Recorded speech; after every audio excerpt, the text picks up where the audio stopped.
बिस्मिल्लाहिर्रहमानिर्रहीम।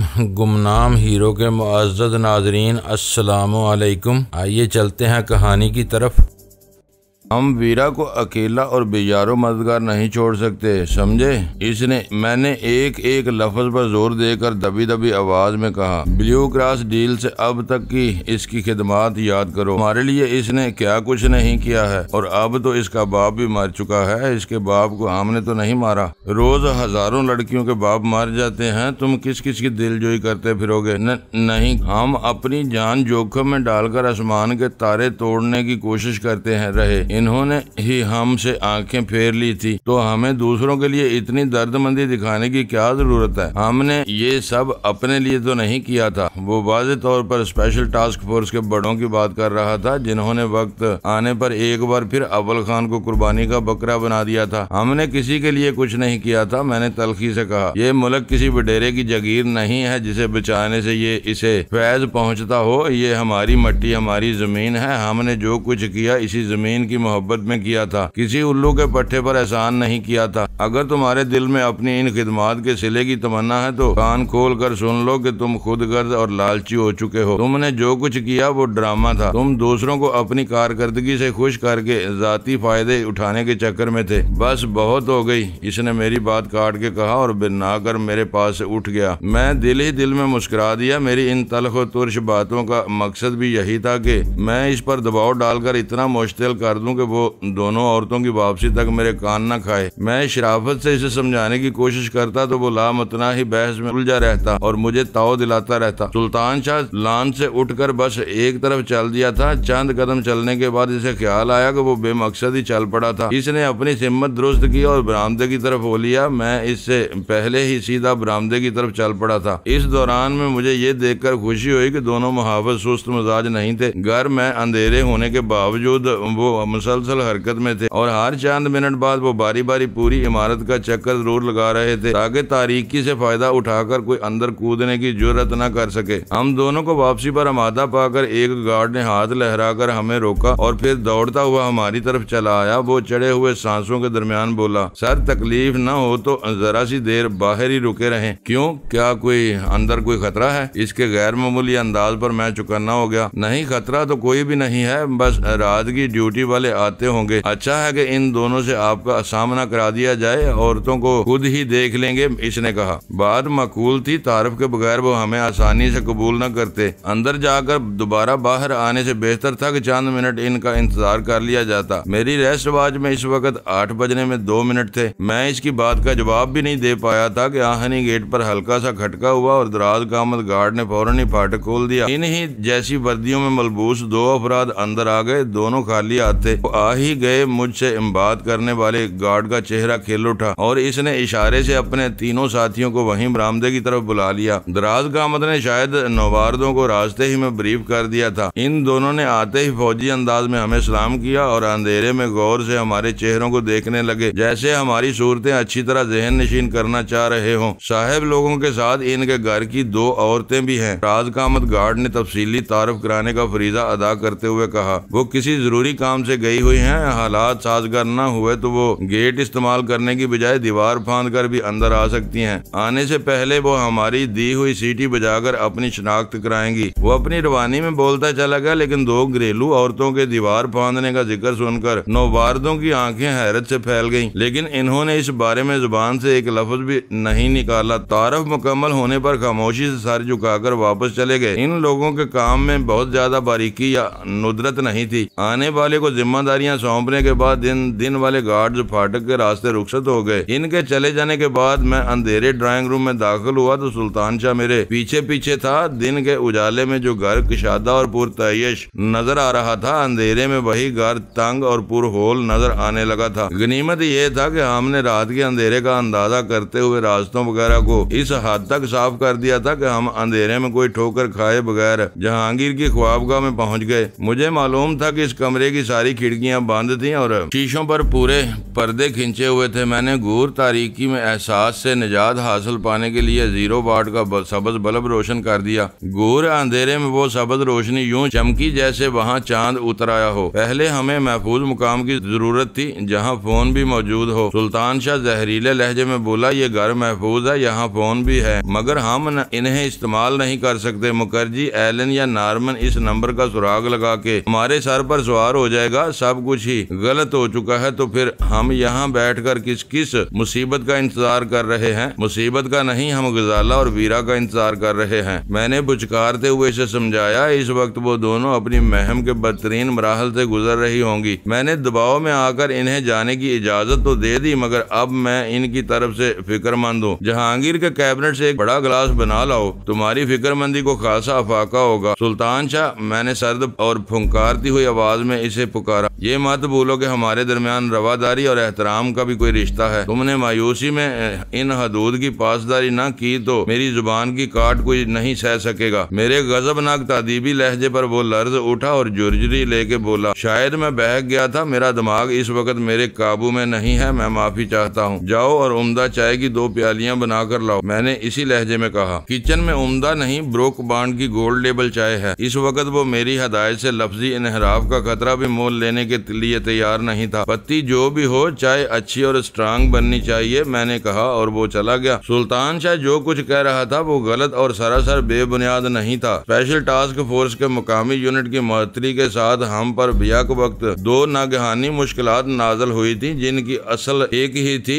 बुनियादी खतरा ये था कि एलन ने जहांगीर की एसजे गारमेंट का सुराग लगा लिया था जहां हम रुपोश थे। हमें फांसने के लिए इसने अपनी इनफरादी कोशिशों पर मुकम्मल इन्हिसार करने की बजाय इनाम के लालच में इलाकाई पुलिस को भी हमारे पीछे लगा दिया था। इन सब मुश्किलात से अपना पीछा छुड़ाने के लिए हम जहांगीर की फैक्ट्री से फरार होकर होटल में रुपोश हुए तो अगले ही दिन अखबारात में हमारी गिरफ्तारी का बाद तस्वीर इश्तिहार शाया करा दिया गया और हमें होटल से भी फरार होने के बारे में सोचना पड़ा। इन हालात में हमें 2 ही ठिकाने नजर आए, स्टेशन 4 की मतरूक इमारत और जहांगीर का वीरान घर। इन दोनों में से बेहतर नजर आने वाला ठिकाना इस वक्त हमारे तसर्रुफ में था। जहांगीर के घर में हमारे लिए किसी सहूलत की कमी नहीं थी, लेकिन सबसे बड़ी खराबी ये थी कि हम वहाँ से किसी को फोन नहीं कर सकते थे। जब तक हम जहांगीर के फोन से दूर रहते, इस मकान में आफियत ही आफियत रहती। फोन पर यकीनन एलन की कड़ी निगरानी थी।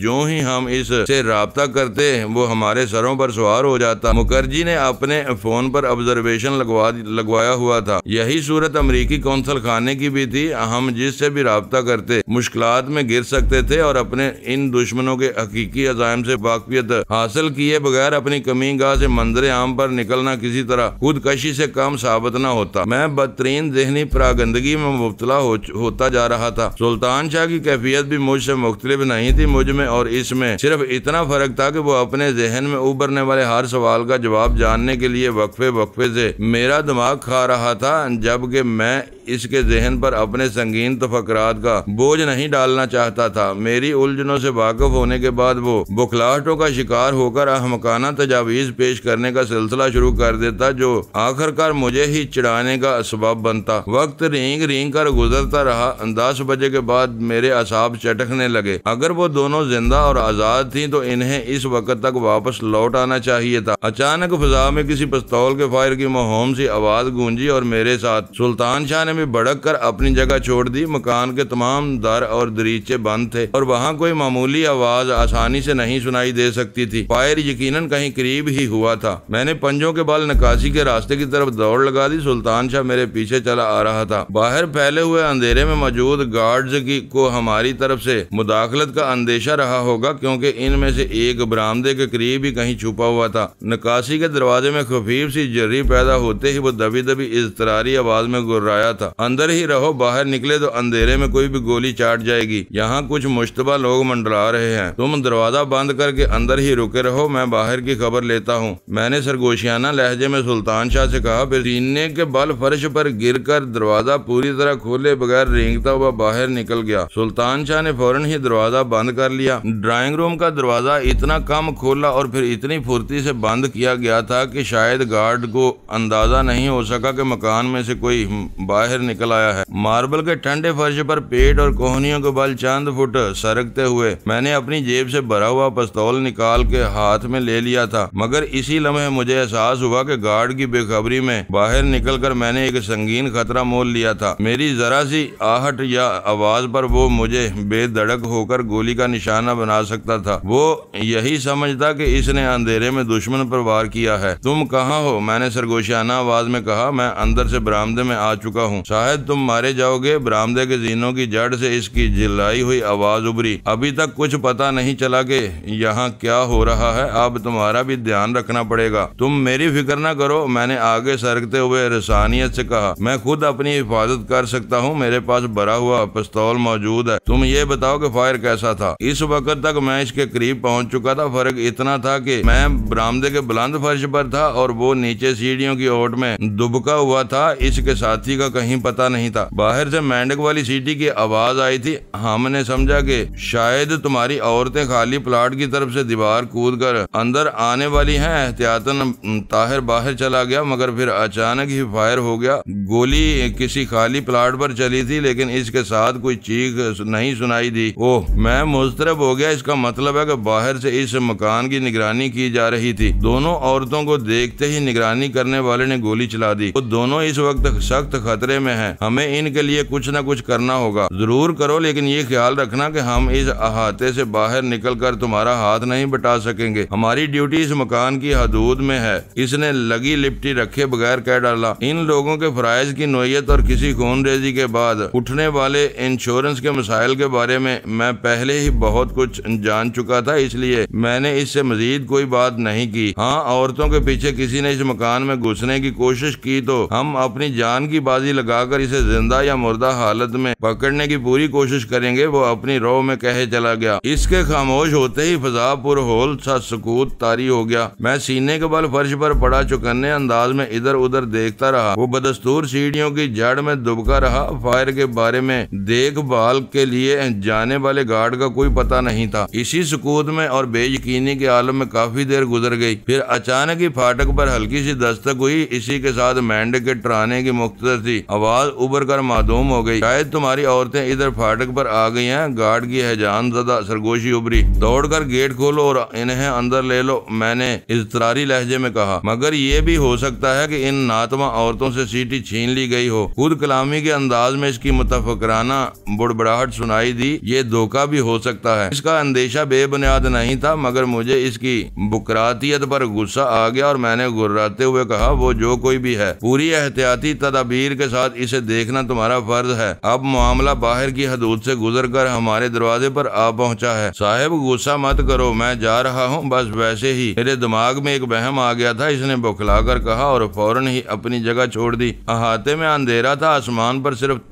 सितारों का राज था, इसलिए बाहर से इसका देख लिया जाना मुमकिन नहीं था। अपने कदमों की चाप खत्म करने के लिए वो पंजों के बल गेट की तरफ जा रहा था। इसका मौजर इसके हाथ में बिल्कुल तैयार था। इधर मैंने भी अपने पिस्तौल को लोड करके दाहिना हाथ आगे फैला लिया था ताकि कोई खतरा नजर आते ही बेदरेग फायर कर सकूं। गार्ड गेट की जैली खिड़की से जरा हटकर खड़ा हो गया। फिर फजा में मेंढक के टराने की मुख्तसर सी आवाज उभरी। मैं अंदाजा नहीं लगा सका कि इस बार सीटी गार्ड ने बजाई थी या फिर बाहर वालों ने तवील इंतजार से मुस्तरब होकर दोबारा किसी को मतवज्जो करने की कोशिश की थी। दूसरे ही लम्हे मुझे अपने इस सवाल का जवाब मिल गया, क्योंकि सीटी एक मरतबा फिर बजाई गई थी। शायद गार्ड ने आखिरी शनाख्त तलब करने के लिए पहली सीटी बजाई थी और बाहर से इसका जवाब दिया गया था, क्योंकि इसने के फौरन बाद ही सन्नाटे में वजनी आहनी बुलेट सरकने की आवाज आई और जहरी खिड़की अंदर की तरफ खुलती चली गई। गार्ड का तारीकी में छुपा हुआ मौजर बरदार हैवला खिड़की की हिफाजती ओट में था। किसी ताखीर के बगैर एक नस्वानी साया बोझल कदमों से अंदर दाखिल हुआ। वो साया आगे की तरफ झुका हुआ था और इसकी पुश्त पर कोई बोझ लदा हुआ था। अगले ही लम्हे दूसरा साया भी अंदर आया और मेरे वजूद में इत्मीनान की एक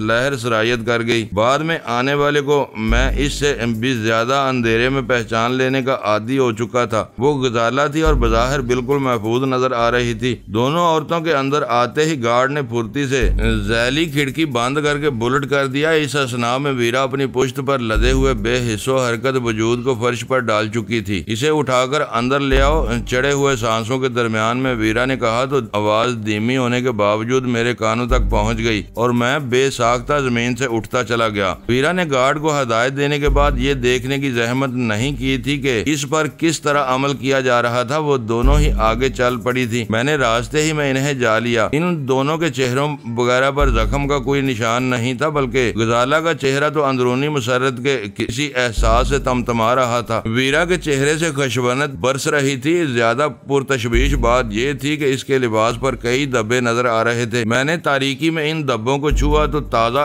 खून की चिपचिपाहट महसूस करके मैं परेशान हो गया। ये खून, तुम जख्मी हो? मेरी जुबान से एक बेरब्त फिक्रा निकला। फिक्र मत करो, ये मेरा नहीं, बेहोश कैदी का खून है। हमें अपनी पूरी महम में एक खराश भी नहीं आई है। बड़ी बात यह है कि हमें अपने मिशन में सुरखरुई हासिल हुई है, वो बोली। गार्ड जख्मी शख्स को उठाने के लिए अपने साथी की तलाश में, मगर मैंने फिर भी वो बात वहीं खत्म कर दी। अंदर पहुंचने के बाद हम पूरे इत्मीनान से बात कर सकते थे। सुल्तान शाह ड्राइंग रूम के दरवाजे की जर्री से शायद पूरा मंजर देखता रहा था। इसने हमारे पहुंचने से पहले ही दरवाजा खोल दिया। कमाल है, तुम दोनों जिंदा लौट आई हो। वो इन्हें देखते ही चहकने लगा। हम लोग तो तुम्हारी तदफीन और बाद की मंसूबाबंदी कर रहे थे। ये तुम्हारी पुश्त पर कौन सवार था? तुम हमें मुर्दा ही समझते रहो। वीरा चटक कर बोली। वो आएगा तो इसी से पूछ लेना कि वो कौन है। चंद मिनट पहले गोली किसने चलाई थी? मैंने सवाल किया। गजाला का निशाना बेखता होता है। वीरा की आवाज पुरसताइश थी। मेरा अंदाजा है कि इसकी चलाई हुई गोली इस मरदूद की पीठ के निचले हिस्से में पेवस्त हुई है। वो तारीक और वीरान प्लाट की जानिब से इस मकान की दीवार पर चढ़ रहा था। गोली खाते ही किसी मुर्दा छिपकली की तरह कूड़े करकट के ढेर पर गिर गया। वो जिंदा था मगर भागने के काबिल नहीं था। मैंने फुर्ती से इसे काबू करके बेहोश कर लिया। अब देखना है कि वो क्या कहानी लेकर होश में आता है। इसी असना में दोनों गार्ड इस बेहोश शख्स को चारों हाथ पैरों से लटकाए हुए वहां ले आए। हमने ड्राइंग रूम का कालीन आलूदा करने की बजाय इसे अंदर लॉबी में पहुंचा दिया, जहां मार्बल का खूबसूरत फर्श कालीन से महरूम था। दोनों गार्ड्स बेहोश शख्स को जमीन पर डालकर वापसी के लिए मुड़े तो मैंने इन्हें रोक लिया। इस वक्त हम पांचों मकान के अंदर हैं। बाहर कोई गड़बड़ हुई तो कौन जिम्मेदार होगा? 0 वार्ड के सबज बल्ब की नकाफी रोशनी में एक गार्ड बगलें झांकने लगा, लेकिन दूसरे ने जरा भी झिझके बगैर कहा, बाहर को गड़बड़ करने वाले को तुम्हारी औरतों ने बड़ पकड़ लिया और इत्मीनान से अंदर ले आई। तो अब क्या खतरा हो सकता है? इसकी डंडा डोली करने के बजाय हम में से कोई इसे अपनी कमर पर लाद कर लाता तो बुरी तरह गंदा हो जाता। ये शख्स बुरी तरह जख्मी मालूम होता है। कमर से निचला हिस्सा खून में डूबा हुआ है। इस खून के धब्बे तुम्हारी साथी के कपड़ों को भी दागदार कर चुके हैं। शाम से ये दूसरा वाकया है। बाहर जाकर बेफिक्र न हो जाना। हमारे खून के तलबगार तीसरी बार ये कोई कोशिश कर सकते हैं। दिन वालों ने हमें बता दिया था कि अंधेरा फैलने के बाद भी किसी ने दीवार फांदकर अंदर आने की कोशिश की थी, मगर फायर होते ही अंधेरे में कहीं गायब हो गया। एक गार्ड ने कहा, तुम लोग बेफिक्र रहो, हम मतवक्को खतरात से पूरी तरह आगाह हैं। हो सकता है कि शाम को भी इसी आदमी ने अंदर घुसने की कोशिश की हो जो इस वक्त पकड़ा गया है। तुम हमें इजाजत दो तो हम मार मार कर इससे हर बात उगलवा लेंगे। अपने फराइज की अंजाम दही के लिए हमें मशकूक लोगों पर थोड़ा बहुत तशद्दुद करने की इजाजत है। ये थोड़े बहुत तशद्दुद से जुबान खोलने वालों में से नहीं है। जुबान से एक गलत बात निकलते ही मुजरम बन जाता है। हमारे शाह के यकीन में बदल जाए तो हम सामने वाले के आसान खता कर देते हैं। ये कहीं न कहीं बहक कर हमें मनमानी करने का पूरा मौका दे देगा और हम अपना खेल शुरू कर देंगे। इसकी सोच पेशा वराना और इस्तदलाल मंतकी था, मगर ये बात बहुत खतरनाक थी कि कानून नाफिज करने वाले इदारों के घटते हुए असर और रसूख की कोख से एक मोहलक रुझान जन्म ले रहा था। गैर अफराद की तरफ से पुरतशद्दुद बाज पुरस के अज़ाइम इसी रुझान के आईनादार थे। तुम अपना काम देखो, कैदी से हम निपट लेंगे। मैंने इन्हें टालने की नीयत से कहा। बहुत बेहतर, लेकिन कैदी जिंदा है, इसे जिंदा ही रहना चाहिए। हमारे हाथों भी कोई मारा जाता है तो बहुत लंबी चौड़ी कार्रवाई होती है। ये कहकर वो दोनों वापस चल दिए। एक जिंदा दुश्मन का जख्मी हालत में पकड़ा जाना हम सब के लिए दिलचस्पी और सनसनी का बायस था, मगर इस वक्त ज्यादा अहमियत गजाला और वीरा की रिपोर्ट की थी। वो दोनों जिस मिशन पर गई थी वो बहुत पुरखतर था। मेरे लिए ये बात बहुत बड़ी थी कि वो दोनों खैरियत से वापस आ गई थी, लेकिन मैं इनकी कारकर्दगी के बारे में जानने के लिए मुस्तरब था। लेकिन इस दौरान में सुल्तान शाह अपनी जिम्मेदारी से गाफिल नहीं था। इसने फुर्ती से बेहोश कैदी की जामा तलाशी ले डाली और इसकी जेब से एक भरा हुआ पिस्तौल बरामद करके अपने कब्जे में ले लिया। ऐसी बातें खड़े खड़े नहीं बताई जा सकती।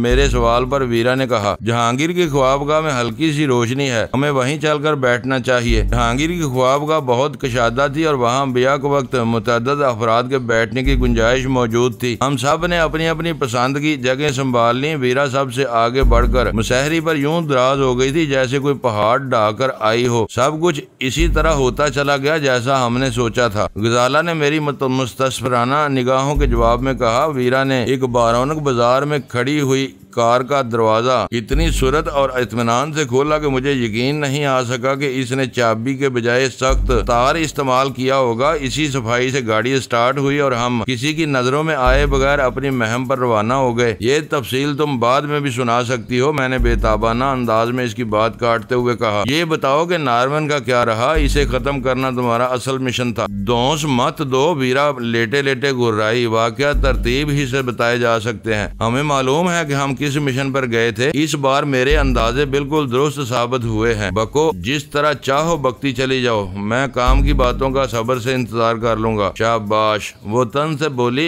सआदतमंद बच्चे ऐसे ही होते हैं। फिर वीरा ने अपनी कहानी शुरू कर दी। रोजमर्रा इस्तेमाल की गाड़ियों में तूफानी उठान, बर्क रफ्तारी और गुंजान ट्रैफिक में तीखे जाबियों से ड्राइविंग के एतबार से वीरा को हमेशा शराड या होंडा सिविक का कार पसंद थी। इसने शहर के एक बड़े पूरे बाजार से कार चुराते हुए भी अपनी पहली पसंद पर कोई समझौता नहीं किया था और एक तकरीबन नई शराड कार पर हाथ साफ किया था। इस कार के जरिए इन दोनों को अपनी मंजिल मकसूद पर पहुंचने में कोई दुश्वारी पेश नहीं आई। वहां उतरने के बाद भी वीरा ने कार को गैर मुकफ्फल छोड़ने का खतरा मोल नहीं लिया और पूरे इत्मीनान से दरवाजे मुकफ्फल करके गजाला के साथ मतलूबा इमारत की तरफ हो ली। तहाइफ के लिए इस्तेमाल होने वाले नफीस कागज में लिपटी हुई G3 और फिर इन दोनों की जारहाना वदाकता की वजह से इस इमारत के चौकीदार ने इनसे बाज पुरस की हिम्मत नहीं की और वो दोनों पूरे एतमाद से लिफ्ट में सवार होकर 5वीं मंजिल के लिए रवाना हो गयी। वो 5वीं मंजिल पर लिफ्ट से बाहर निकली तो एक नौजवान जोड़ा लिफ्ट का मुंतजर था। इनसे रस्मी मुस्कुराहट का तबादला करके वो दोनों एक तरफ चल पड़ी, जैसे वाकई किसी मखसूस फ्लैट में जाने का इरादा रखती हो। इस जोड़े के गायब होते ही वो वापस पलटी और लिफ्ट के साथ बने हुए जीनों से नीचे उतरती चली गयी। इस वक्त पिस्तौल वीरा के कब्जे में था और बीम गन गजाला के पास थी। इस इमारत में दाखिल होने से पहले वीरा अंदाजा लगा चुकी थी कि सड़क के पार वाक़या नारमन के मकान के बेहतरीन नजारे के लिए इस इमारत की तीसरी मंजिल बेहतर साबित हो सकती थी। इस बिल्डिंग में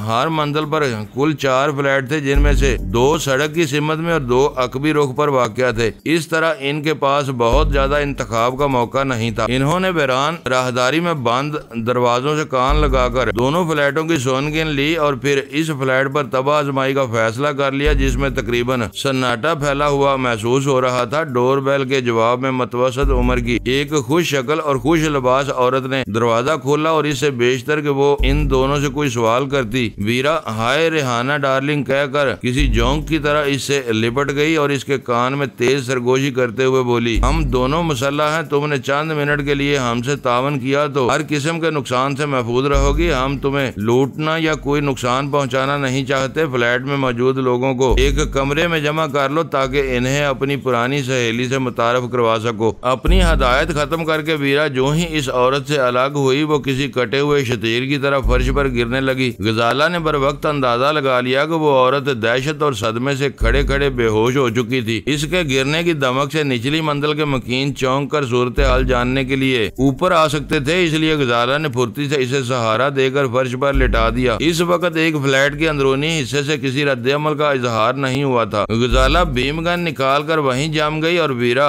पिस्तौल तान कर चुकन्ने अंदाज में अंदर चली गई। ये इन दोनों की खुशकिस्मती थी कि 3 ख्वाबगाहों वाले इस पुरआसाइश फ्लैट में इस औरत के अलावा 4-5 बरस की सिर्फ एक सेहतमंद बच्ची मौजूद थी, जो अंदरूनी ख्वाबगाह में टेलीविजन पर प्रोग्राम देखने में मुनहमिक थी। वीरा लड़की के इन हमाक में खलल डाले बगैर उल्टे कदमों वापस लौट आई। फ्लैट का दरवाजा बुलेट कर लेने के बाद इन दोनों ने बेहोश खातून खाना को एक खाली ख्वाबगाह में बिस्तर पर डाल दिया ताकि बच्ची पर अपनी माँ की अचानक नींद का कोई नाखुशगवार असर न पड़े। किचन में चूल्हा रोशन था, इस पर हांडी चढ़ी हुई थी और फ्लैट की फिजा इश्तिहा अंगेज खुशबू से रची हुई थी। गजाला ने गैस का वाल्व बंद करके चूल्हा सर्द कर दिया। इस दौरान में वीरा ने देख लिया था कि ड्राइंग रूम की खिड़की की तरफ खुलने वाली खिड़की से नॉर्मन का मकान और इसकी खाली ख्वाबगाह साफ नजर आ रही थी। वो दोनों ही मासूम बच्ची को किसी सदमे से दो चार नहीं करना चाहती थी, लेकिन इन्हें ये खौफ भी लाहक था कि कहीं बच्ची अपने घर में अचानक दो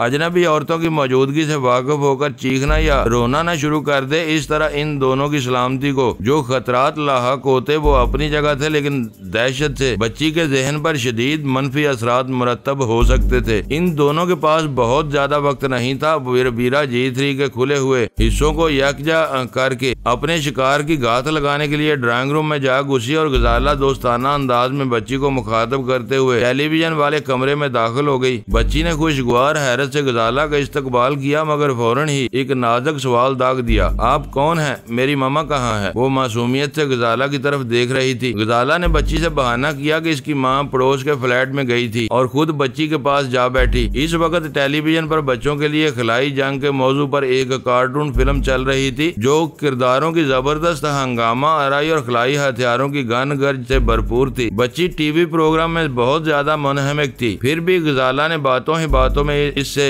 ये सुराग लगा लिया कि इस फ्लैट में सिर्फ 3 नफूस रहते थे, मियाँ बीबी और वो बच्ची का बाप। टीवी पर खबरें नशर होने के बाद घर वापस आता था। गजाला ने आखिरी इत्मीनान बख्श इतला फौरन ही वीरा तक पहुंचा दी। इस वक्त वीरा ड्राइंग रूम में अंधेरा किए खड़ी थी, खिड़की से नॉर्मन के मकान का जायजा ले रही थी। नॉर्मन की ख्वाबगाह में शायद 2 इतराफ में दीवारों की जगह बड़े बड़े शफाफ शीशे लगे हुए थे जिनके पर्दे खिंचे हुए थे। ख्वाबगाह खाली होने के बावजूद रोशन थी और इस रोशनी में कमरे की जुज़ियात नुमायां थी। ख्वाबगाह में रोशनी होने की बिना पर इन दोनों को यकीन था कि नॉर्मन घर ही में मौजूद होगा। ऐसी सूरत में वो किसी लम्हे ख्वाबगाह में दाखिल होकर G3 की ज़ाद में आ सकता था। गजाला वापस बच्ची के पास चली गई और वीरा अंधेरे में G3 राइफल संभाल कर नॉर्मन के नमूदार होने का इंतजार करने लगी। अपने शिकार का तफसीली जायजा लेने के लिए इसके पास 2 अदसों वाली जेबी दूरबीन मौजूद थी जो इसने जहांगीर के घर आते हुए रास्ते में से खरीदी थी। थोड़ी देर बाद नॉर्मन बहुत खुशगवार मूड में अपनी ख्वाबगाह में दाखिल हुआ। इसके साथ ब्लाउज और चुस्त जीन्स में मलबूस एक सफेद फार्म लड़की भी थी। वो दोनों हंस हंस के बेतकल्फी से बातें कर रहे थे जिससे इनके मुरासम की बेतकल्फाना नौयत जाहिर हो रही थी। अंदर आने के बाद सफेद फार्म लड़की ने शीशों की तरफ दोनों हाथ उछाल कर नॉर्मन से कुछ कहा और फिर वो दोनों ही इस दीवार की तरफ आए और इस पर पर्दे खींचने लगे। वो वीरा के लिए बेहतरीन मौका था। पर्दे पड़ जाने के बाद अपनी मर्जी का निशाना लेने के मौका से महरूम हो सकती थी। इस वक्त दूरबीन रखकर फौरन G3 उठाई और शिस्त लेने लगी। वो अपने सरों पर मंडलाती हुई मौत से बेखबर वजनी पर्दों को दीवार पर फैलाने में मसरूफ थे। लम्हा भर के लिए वीरा ने नॉर्मन की साथी लड़की को नजरअंदाज करने का इरादा किया, मगर फिर इसने अपना फैसला बदल दिया। लड़की और खिड़की में से फायर का शोला लपकते देखकर फौरी तौर पर दुश्वारियां खड़ी कर सकती थी। फायर के मुकाम का तयन होने पर इन दोनों के लिए राहें मसदूद हो सकती थी। वीरा ब्लैक क्वीन के रूप में कई बार अपने बेखता निशानेबाजी से मरूब कर चुकी थी। इसने नॉर्मन का शिकार खेलते हुए अपनी इस महारत से पूरा फायदा उठाया। G3 की नाल ने इसकी उंगली की 2 जंबशों पर यके बाद दीगरे 2 शोले उगले और धमाकों के साथ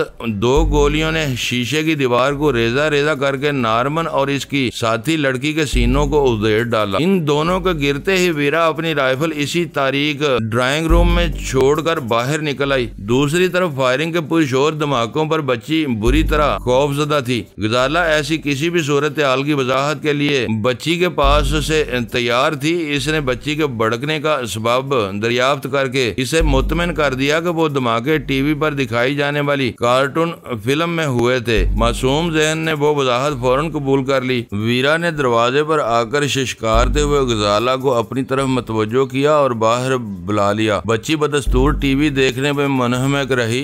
गजाला ने बाहर आकर आहिस्तगी से इस कमरे का दरवाजा बंद कर दिया। फ्लैट से निकलने से पहले इन दोनों ने दूसरे कमरे में निगाह डाली तो खातून खाना बिस्तर पर बदस्तूर बेहिस्सो हरकत पड़ी हुई थी। वो फुर्ती से फ्लैट से निकल गई। लिफ्ट में मुख्तसर सा फासला तय करते हुए इन्होंने अपने हैजान पर काबू पाए रखा और लिफ्ट से उतरकर बिल्कुल नॉर्मल रफ्तार से निकासी के रास्ते की तरफ चल दी। इस वक्त तक किसी को अंदाजा नहीं हो सका था कि वहाँ दोहरे कत्ल की एक वारदात रूनुमा हो चुकी है। लोगों में तशवीश और सरासीमगी जरूर फैली हुई थी, लेकिन ये बात किसी के वहमो गुमान में भी नहीं आ सकती थी कि दोनों फायर इसी इमारत के किसी फ्लैट की खिड़की से किए गए थे। अहाते से बाहर जरा ज्यादा अफरा तफरी थी। नॉर्मन का मकान लबे सड़क पर वाक़या था, लेकिन सिर्फ ग्राउंड फ्लोर पर मुश्तमिल होने की वजह से अहाते की दीवार के पीछे छुपा हुआ था। लोगों ने शीशा टूटने के छन्नाके की आवाजें और गोलियों का निशाना बनने वालों की चीखें तो शायद सुन ली थी, लेकिन इन्हें ये मालूम नहीं हो सका था कि वो हंगामा कहाँ बरपा हुआ था। वीरा ने अपने तार की मदद से शराड का दरवाजा खोलकर इंजन स्टार्ट किया और दोनों किसी की तवज्जो का मरकज बने बगैर वहाँ से निकल आने में कामयाब हो गयी। सदर में इन्होंने मसरूका शराड एक जगह छोड़ी और फिर इत्मीनान से एक ऐसे काफी हाउस में जा बैठी जहाँ पब्लिक फोन बहुत मौजूद था। कराची शहर की कुछ अपनी रवायत है। बड़े होटलों का माहौल शहर की आम तहजीबी इकदार की बजाय गिने चुने उमरा की आजाद ख्याली की अक्कासी करता है। वहाँ अकेली औरतें भी राहदारियों और रेस्तुरानों में नजर आती हैं, लेकिन शहर के मतवसत दर्जे के होटल में सिर्फ लड़कियों की आमदोरफ्त का रिवाज नहीं है। जोड़ों के साथ आने वाली औरतें और लड़कियां भी दरजदीदा नजरों की जद में आने से नहीं बचती। वीरा और गजाला को देखकर फ्लर्ट के आदि कई अफराद ने मतवज्जो करने वाली नजरों से इनकी तरफ देखा, लेकिन वो सबको नजरअंदाज करती हुई एक गोशे में जा बैठी। गनीमत यह था कि इस वक्त काफी हाउस में इक्का दुक्का मेजें ही आबाद थी, इसलिए इन्हें वहाँ कुछ वक्त गुजारने में दुश्वारी पेश नहीं आई। काफी और सैंडविचेस का आर्डर देकर गजाला पब्लिक फोन बोथ की तरफ चली गई, क्योंकि इन दोनों ने इस काफी हाउस का इंतखाब इसी सहूलत की वजह से किया था। गजाला ने वहाँ से पहले एलन का नंबर मिलाया, दूसरी तरफ घंटी बजती रही, लेकिन जवाब नहीं मिला तो इसने सिलसिला मुनक़ता करके निचले खाने से सिक्के निकाले और दोबारा सिक्के डालकर मुखर्जी का नंबर मिलाया। दूसरी घंटी पर दूसरी तरफ से रिसीवर उठा लिया गया। गजाला ने दाएं बाएं का जायजा लेकर कोबरा का कोड दोहराकर मुखर्जी से बात करने की ख्वाहिश जाहिर की तो पता चला कि फोन पर मुखर्जी खुद मौजूद था। गजाला का ख्याल था कि मुखर्जी मोतीलाल के कत्ल से ला इल्म होगा, लेकिन वो इस वारदात से बाखबर हो चुका था। इसने खाइफाना लहजे में शिकवा किया कि मुतालबे पर पूरी तरह बात किए बगैर मोतीलाल को बेदर्दी से खत्म कर दिया गया। इस पर गजाला ने इसे धमकी दी कि अगर इसने मतलूबा रकम के साथ इसे अपने मुकामी कारकुनों के कवायद पर मुश्तमिल कंप्यूटर डिस्क देने पर आमादगी जाहिर न की तो इसे भी मोतीलाल के पास पहुंचा दिया जाएगा। मुखर्जी के लिए कंप्यूटर डिस्क वाली बात बिल्कुल वाज़ेह थी। वो असाबज़दा और लरजती हुई आवाज में पाकिस्तानी खुफिया एजेंसियों को बुरा भला कहने लगा। इसने मोतीलाल के कत्ल का इल्जाम भी इन ही इदारों पर आयद कर दिया। गजाला इसे दबाने में कामयाब नहीं हो सकी। वो अपने सफारती अमले की सुथरी कारकर्दगी पर जोर देकर ज्यादतियों पर एहतजाज करता रहा। वो गजाला की खौफनाक धमकियों से डर जरूर गया था, लेकिन इसने अपने करतूतों का एतराफ करके समझौता करना मंजूर नहीं किया था। गजाला ने इसे इबरतनाक अंजाम की आखिरी धमकी देकर फोन बंद कर दिया। गजाला ने भी इब्तदा ही में महसूस किया था कि मुखर्जी ने दौराने गुफ्तगू खुदकार ऑब्जर्वेशन सिस्टम के लिए अपने ऑपरेटर्स पर कोई नंबर डायल किया था, लेकिन वो पब्लिक फोन से बात कर रही थी, इसलिए इसे पकड़े जाने का कोई खौफ नहीं था। इन दोनों राब्तों से निबट कर वो वापस आई तो वीरा काफी पीने के बाद फोन इस्तेमाल करने का प्रोग्राम बना बैठी थी। वो अखबार में शाया होने वाले इनामी इश्तिहार के हवाले से कौंसल खाने वालों को खरी खरी सुनाकर अपने दिल की बड़ास निकालना चाहती थी। बदकिस्मती से फोन पर वीरा को कोई जिम्मेदार आदमी नहीं मिल सका। ड्यूटी क्लर्क से वीरा ने सिर्फ इतना कहा कि वो इन लोगों के झूठे इनामी इश्तिहार के जवाब में एक प्रेस कॉन्फ्रेंस करके दुनिया को ये बताएगी कि वो आजाद और बिल्कुल महफूज है, जबकि इसके हम वतन इसे हर कीमत पर पकड़कर हफ्ज़े बेजा में रखना और आखिरकार मार देना चाहते हैं। काफी हाउस में कुछ वक्त गुजार कर वो दोनों टैक्सी से वापस आई और इसे जहांगीर के घर से कुछ दूर ही फारग कर दिया ताकि किसी की निगाहों में आए बगैर घर लौट सके। पैदल चलते हुए वो घर के करीब आई तो गजाला ने जहांगीर के मकान से मुल्हिक खाली प्लाट पर तारीकी में एक मुतहरक साया देखकर वीरा को इधर मतवज्जो किया। वीरा आंखें फाड़ फाड़ कर देखने के बावजूद अंधेरे में इस मुश्तबा साये को नहीं देख सकी। वो गैर यकीनी सूरत हाल थी। फासला इतना ज्यादा था कि बीम गन कारगर नहीं हो सकती थी। गजाला ने वीरा से पिस्तौल लिया और ओट लेती हुई प्लाट की तरफ बढ़ गई। वीरा इसके साथ साथ थी। फिर वीरा ने भी इस मुतहरक इंसानी हैवले को देख लिया। इस वक्त तक मुश्तबा शख्स को कतई अंदाजा नहीं हो सका था कि इसकी नकलो हरकत देखी जा चुकी है। वो जहांगीर के मकान के अहाते की दीवार के साथ साथ आखिरी कोने की तरफ बढ़ रहा था। इसके अंदाज से साफ जाहिर हो रहा था कि वो अहाते की दीवार फांद कर मकान में दाखिल होने के लिए कोई मुनासिब मुकाम तलाश कर रहा था। वीरा ने मकान में मौजूद गार्ड्स को इस तरफ मतवज्जो करने के लिए मेंढक की आवाज वाली सीटी निकाल कर बजा दी। इस आवाज पर वो साया चौंका, लेकिन सीटी से पैदा होने वाली मेंढक की टराहट की आवाज खाली प्लाट के तारीक माहौल से इस कदर हम आहंग थी कि वो फौरन ही मुतमिन हो गया। चंद लम्हों बाद इस शख्स ने अपनी पसंद की जगह मुंतखब कर ली। वहाँ दीवार के साथ ही कूड़े या मलबे का एक ढेर जमा था। जहांगीर के मकान में तारीकी का राज होने की वजह से इसे देख लिए जाने का कोई खौफ नहीं था। वो इस ढेर पर चढ़ गया और उचक कर अंदर का जायजा लेने की कोशिश करने लगा। इसकी इन हरकत पर गार्ड्स की तरफ से कोई रद्द अमल जाहिर न होने पर गजाला और वीरा तशवीश में मुब्तला हो गयी। इस असना में वो मशकूक साया मुतमिन होने के बाद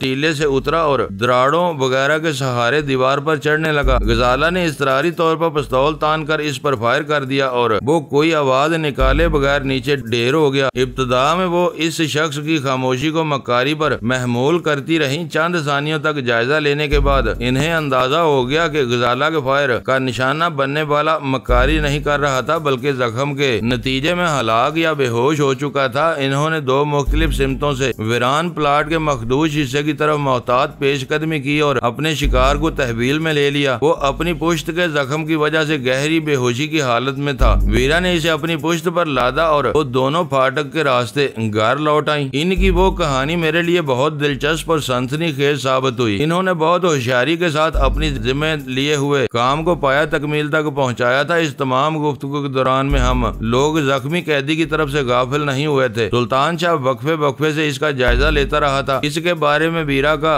क्यास बड़ी हद तक दुरुस्त था। पिस्तौल की गोली इसकी रीढ़ की हड्डी के निचले हिस्से में किसी ऐसे नाजुक मुकाम पर पेवस्त हुई थी कि वो किसी रद्द अमल का मुजाहरा किए बगैर गहरी बेहोशी की हालत में चला गया था। मुअज़्ज़ज़ नाज़रीन, लाइक करें, शेयर करें और कमेंट्स बॉक्स में पाक आर्मी जिंदाबाद, पाकिस्तान पाइंदाबाद का नारा ज़रूर दर्ज करके अपने मुल्क पर फ़ख्र करें और पाकिस्तान की बुनियादें मजबूत करने में अपना किरदार अदा करें। वीडियो देखने का शुक्रिया। मुअज़्ज़ज़ नाज़रीन, अपना ख्याल रखिएगा और हमारे चैनल का भी। ISI पाक आर्मी जिंदाबाद, पाकिस्तान पाइंदाबाद।